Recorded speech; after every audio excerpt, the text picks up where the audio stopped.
Welcome to this month's Presale Pulse trending topic. Today we're going to drop the name of the hottest upcoming submarket in Metro Vancouver.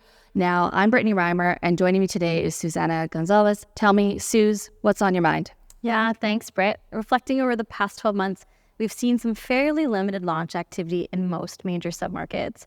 Now, as we've covered on this channel, that's been due to a number of reasons, including lack of depth in the market, mounting construction costs, and insufficient price appreciation in the market to make sense of pro formas.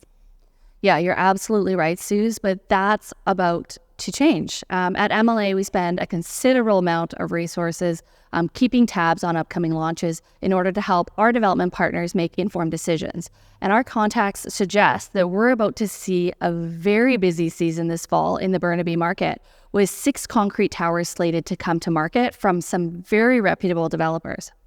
Yeah, now a lot of those challenges still exist, but not everyone can afford to just hold.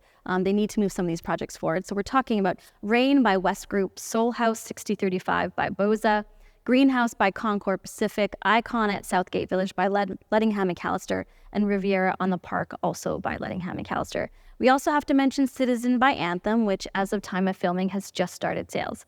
Together, these projects will have a total of nearly 1,800 units. Well, that is certainly a boatload of development partners. While all 5 of those developers have been making preparations for launch over the past few weeks, it's likely not all will actually end up coming to market this fall. We saw that with Metro 21 by Shokai, which organized a realtor event in mid-August and was initially planning to begin sales this September.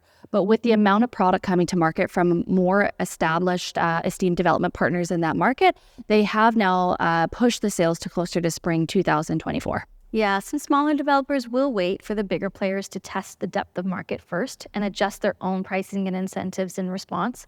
The Lunar New Year in February next year will likely be the next opportunity for major releases for any that don't go this fall.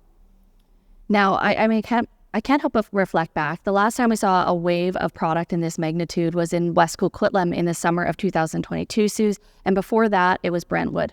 Now, launch activities like this tend to be mutually beneficial. Projects will naturally drive traffic and interest to each of those other programs. At the same time, the increased competition means you really need to be clear on how your product is differentiated from the market. Different development partners will also have different motivations, different ideas of what success looks like to them and their programs. And these sorts of differences materially affect the sales experience and positioning of the programs as well. Yeah, right. Well, let's take a look at 2 of the projects we mentioned here, the South Building of Reimer by Wesgroup and Solhouse 6035 by Bosa. Both projects are in very similar locations and are expected to be in direct competition. From our sources, we've heard that Reimer will be targeting approximately $1,300 a square foot, while Solhouse will be eyeing an elevated $1,450. Now, the price differential largely derives from 3 key differences. For one, Reimer is slated to be 35 stories, while Solhouse stands at 50, allowing for view premiums that cannot be achieved by the prior. Secondly, Solhouse will include Lumon balconies, a unique add-on that has become quite popular throughout the Greater Vancouver and Fraser Valley market. And finally, as a developer, Wesgroup is known for their aggressive pricing strategies to drive strong absorptions, especially upfront on programs. They often come out sharply priced with the first release of their master plan communities. This allows them to make a splash, stand out in a crowded market, and then really make up that revenue and subsequent releases on the back end. Yeah, all great points, Britt. Solhouse is clearly targeting a specific buyer demo with the value additions of features like Lumon. Another good example is Greenhouse by Concord, which is positioned as a boutique offering consisting of larger format homes that include generous, curved balconies. Thanks, Suze. And aside from positioning, though, do we have a sense of the overall depth of the market? This is a lot of inventory. How do we expect that these projects will fare given the sheer mass volume? Yeah, great question. The market is anything but typical right now, but absolutely, I think it will hinge on a number of factors.